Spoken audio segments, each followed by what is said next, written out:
I knew the week was going to be hell the moment I walked in and saw him. Feet on my desk. My desk.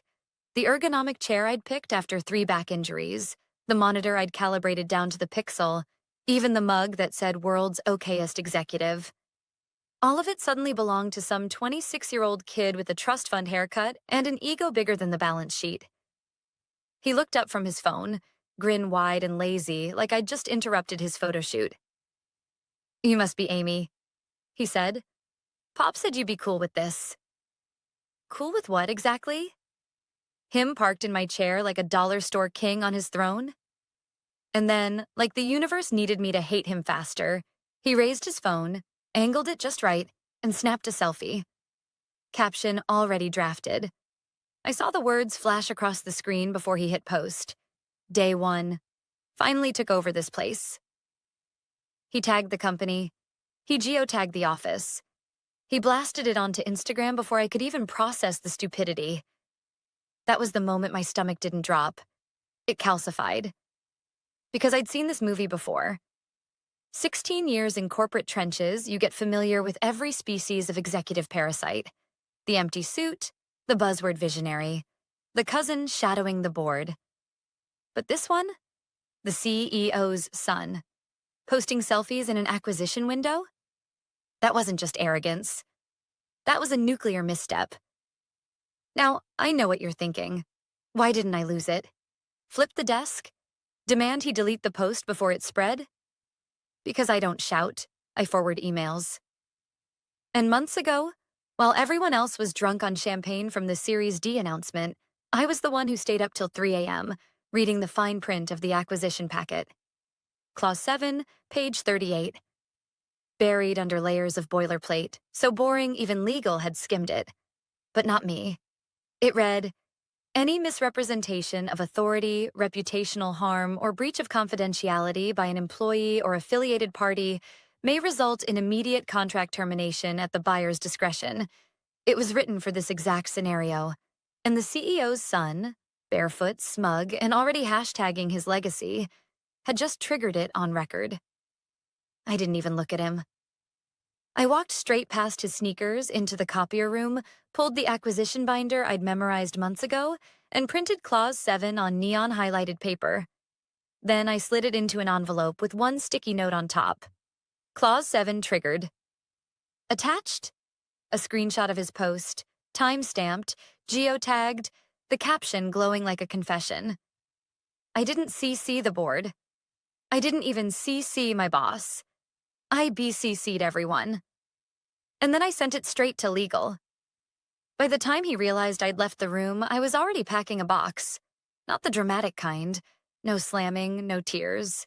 Just my mug, a framed picture of my niece, and a USB loaded with system architecture version histories. "Half day?" HR chirped as I passed with the box in my arms. "Something like that," I said. They didn't know. Not yet. Nobody did. But the thing about systems, especially the ones I design, is they always log who's sitting at the console when the detonation button gets pushed. And him? The new prince of nepotism? He just leaned in so far I didn't need to lift a finger. I walked out like a ghost, silent and already gone. No one chased me. Why would they? The acquisition hadn't even gone public yet. They thought the circus hadn't started. But me? I already knew the clowns were center stage. By the time they figured out what Clause 7 meant, it would be too late. When I left that building, it wasn't dramatic. No shouting, no slammed doors, just me with my banker's box, the same box everyone eventually carries out. But the difference? Mine wasn't full of loss. It was full of receipts. I drove across town to my storage unit, a glorified concrete closet I paid $40 a month for. Inside, filing cabinets nobody knew about. Contracts, patents, side agreements. Every breadcrumb I'd collected since the CEO started whispering about succession planning. See, nepotism doesn't just happen. It brews, quietly, like mold behind wallpaper. You see the signs. The sun suddenly hanging around the office, the board pretending not to notice, the CEO casually mentioning future leaders at family barbecues. Most people roll their eyes and move on. But me? I prepare. And that's why, while Chase was busy hashtagging his reign of incompetence, I had already built my exits. Now, here's the thing. People think revenge comes in one big moment. It doesn't. It comes in layers. You plant seeds, you wait, and when the storm hits, you already know which trees will fall. So, I set my banker's box down, pulled open the cabinet, and flipped to the binder labeled "In Case of Dumbassery." Sharpie on the front, underlined twice. Inside, my LLC registration, licensing agreements, and patents linked to my name. Not the company's. Mine. All neat, legal, and signed months ago. By the time I locked the unit and headed home, the first email had already landed in my inbox. Subject: Clause 7 inquiry, urgent from legal. 2 words in the body: call me. I didn't, because I knew the chain reaction had already started. Now, I know what you're wondering. Why didn't they just brush it off? Pretend it was a dumb joke? Because acquisitions aren't built on trust. They're built on paranoia. Every comma in those contracts exists because someone once got burned. And Clause 7? That was the nuclear eject button. At 9:43 a.m., while I was brewing tea, a second email came through. This time from procurement. Can you clarify licensing ownership of the analytics module? There it was. The crack in the dam. They'd started looking. Back at headquarters, the mood had shifted. I wasn't there, but I could picture it. The copy machines humming, the HR team eating sheet cake for someone's birthday, while 2 floors up, legal was in a war room with printouts spread like crime scene photos. Someone would have printed Chase's selfie. Someone else would have highlighted the caption in yellow. And then, as silence fell, someone would have read Clause 7 out loud. I knew exactly how it went because I'd sat in those rooms before. First comes denial. Maybe it doesn't count. Maybe it's not binding. Then bargaining. He's not technically an employee. He didn't log into the system. And finally, the cold realization. Perception matters more than intent. And perception had already gone viral. But me? I stayed calm. I watered the plants, answered a text from my sister about dinner next week. Because while they were panicking, I was waiting. And waiting is an art form. By noon, the buyer had gone quiet. That's how you know it's bad. Silence. No cheerful Slack pings, no looking forward to onboarding emails. Just the kind of dead air that makes directors sweat through their suits. I heard from a friend in compliance that by lunchtime, people were whispering in the hallways. Did you see what Chase posted? Is the deal dead? Of course, it wasn't dead yet, but it was bleeding out. And while they scrambled to stop the hemorrhage, I did something incredibly ordinary. I opened my laptop and scrolled through my folder labeled Merger Watch. Inside, every contract redline, every NDA, every time-stamped update, my safety net, my leverage, my story, written in signatures and clauses no one else bothered to read. Because here's the truth. Corporations don't fall because of dramatic speeches or one bad Instagram post. They fall because the people holding them together quietly decide to let go. And I had just let go. By the next morning, the silence wasn't just noticeable. It was suffocating. Normally, when a merger is about to close, you hear it in the building before you see it. Constant emails, onboarding packets, conference calls that bleed past midnight. But now, my phone stayed quiet. No updates, no cheerful reminders, just a single notification from LinkedIn. Someone had viewed my profile from an IP address in New York, buyer side. That told me everything I needed to know. They weren't calling my boss. They were looking at me. Meanwhile, back at headquarters, the walls were closing in. A friend from finance and someone I trusted texted me around 9:15. They printed the selfie. It's on the table in the 14th floor war room. Clause 7 highlighted I could see it without being there. Directors sitting stiff, coffee going cold, no one daring to say out loud what the paper already screamed. First came the excuses. Maybe it was a joke. Maybe the buyer won't notice. But buyers notice everything. That's why Clause 7 existed in the first place. It wasn't ornamental. It was a trapdoor, and Chase had just stomped on it with both feet. At 9:47, my friend sent another text. Buyer counsel emailed. 3 questions. Who is Chase? What is his role? Does he speak for the company? 3 questions that should have been easy. Except there were no answers that didn't sound like negligence. Now, I know what you're thinking. Couldn't Martin, the CEO, the proud father, just wave it away? Say his son was shadowing, harmless, not part of the org chart? He tried. I heard later he wrote back, an unfortunate attempt at humor. No formal authority, but perception doesn't care about intent. And perception had already been screenshot, time-stamped, and passed around faster than office gossip at happy hour. Meanwhile, I stayed home, made another pot of jasmine tea, cleaned my kitchen, and kept my laptop open on the counter. Emails trickled in. Procurement again. Please clarify licensing ownership. Legal.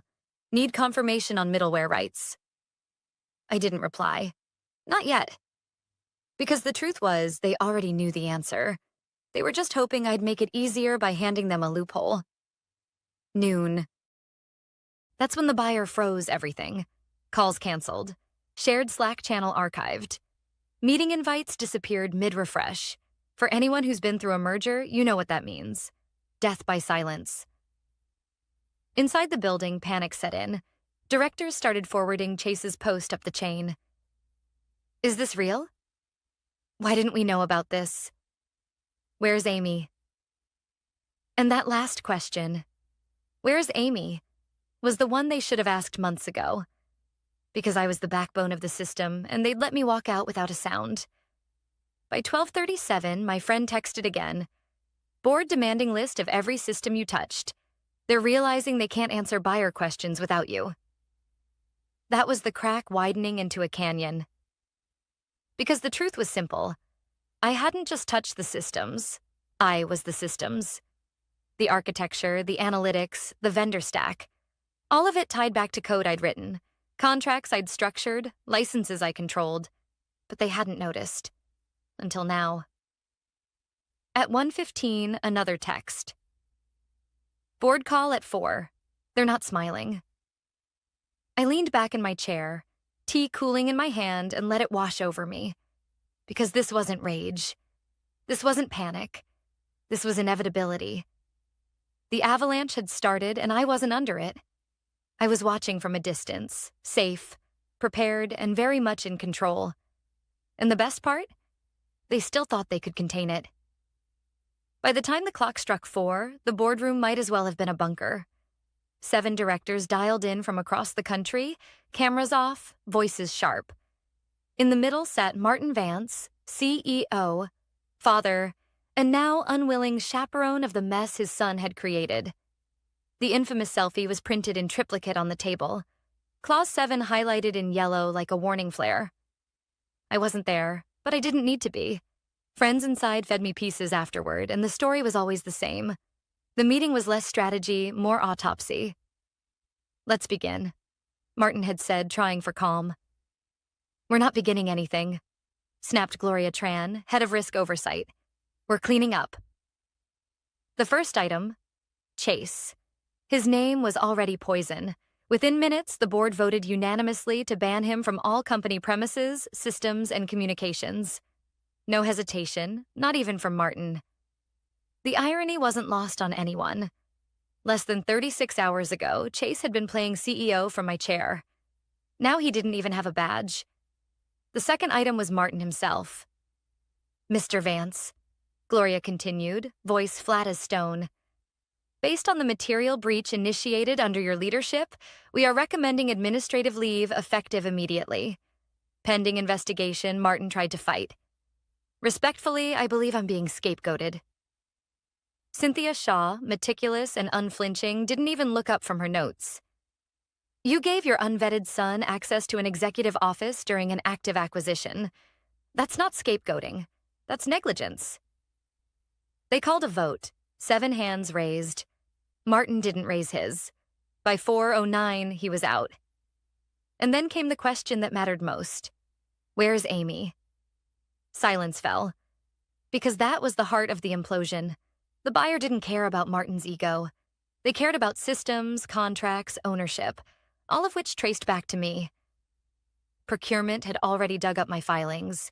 DM Strategic Systems, LLC. My name on licenses. My signature on middleware agreements. The reality was unavoidable.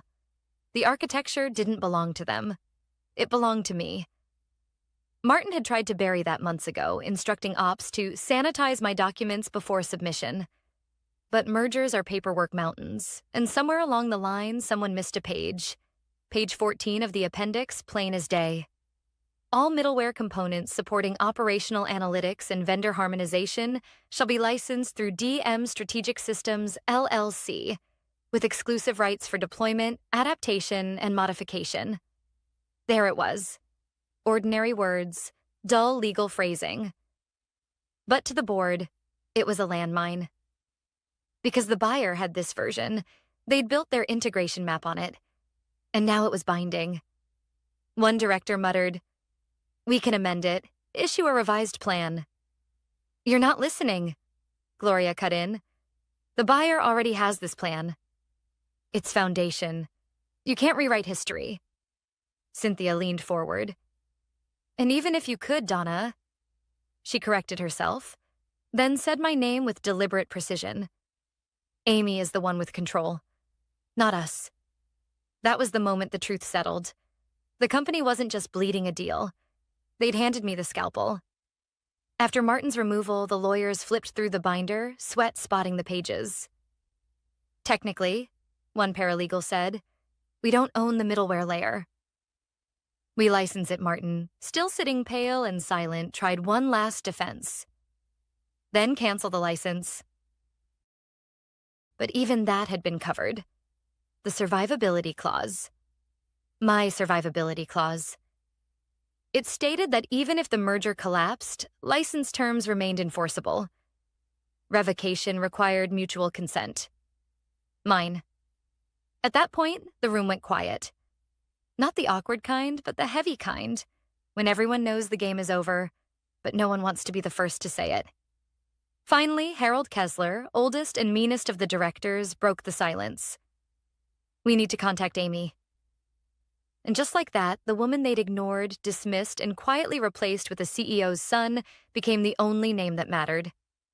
By the time I got their message that evening, polite, careful, almost begging, I didn't even have to smile, because I'd already won. The message from the board landed in my inbox at 8:12 p.m.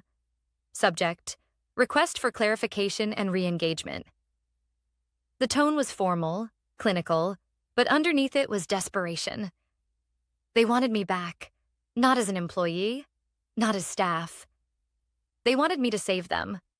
I read it twice, then a third time. They asked for a confidential session regarding systems integration and associated IP rights. They understood my expertise was critical to mitigating damage. In other words, the deal was slipping through their fingers, and I was the only one with a rope. I set my laptop aside, poured myself a cup of jasmine tea, and let them wait. By morning, the buyer's rep had joined the chorus. His email was shorter, sharper. "Would you be willing to license your system independently, directly through your LLC?" That was it. No pleasantries, just business. And right there, in black and white, was the moment I'd been waiting for. The merger, the panic, the humiliation. All of it funneled down to a single sentence. They no longer owned me. I owned the system. And if they wanted it, they'd come to me. At 10 a.m., the video call began. On one side, the board. Faces stiff, clothes too polished, each of them sitting a little straighter than usual. On the other side, the buyer's representative. Calm, precise, and clearly here to decide if anything could still be salvaged. And then me.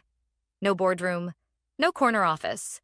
Just my webcam, angled slightly off-center with my mug beside me. "Thank you for joining, Ms. Moore," the buyer's rep said. "We'll be direct. Luxec still wants the system. We believe in its integrity despite recent complications. He paused. Would you license it to us independently?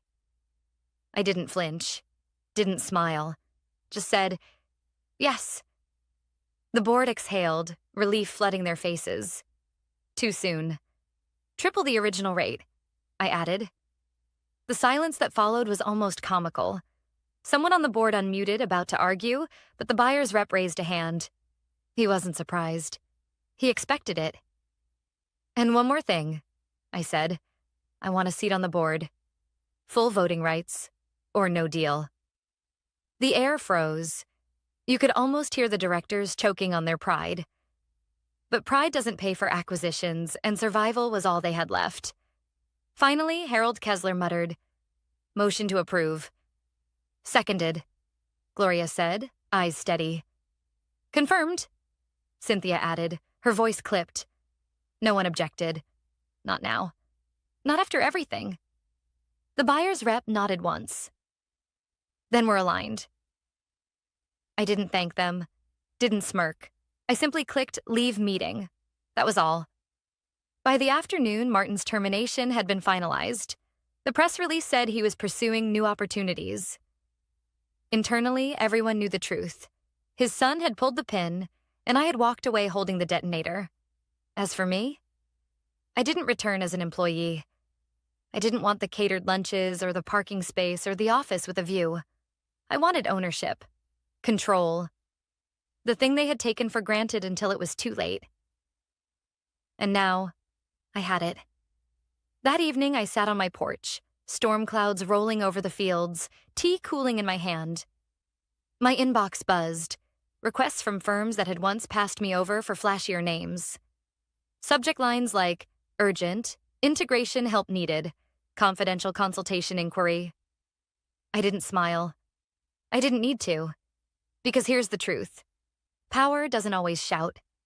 Sometimes it waits. Quiet. Patient. Until the moment everyone realizes they can't move without you. And that's the message I want you to take from this. You don't have to be the loudest in the room to win. You don't need to slam doors or scream for credit. Sometimes the most devastating power move is forwarding one email and letting the system collapse under its own arrogance. So to anyone out there who's ever been overlooked, underestimated, or dismissed, remember Clause 7. Remember that leverage doesn't come from noise. It comes from preparation, from patience, from knowing exactly when to let go. And when that day comes, when the people who ignored you suddenly realize they need you, you'll have a choice. Do you save them? Or do you finally choose yourself? Me? I chose myself, and I never looked back.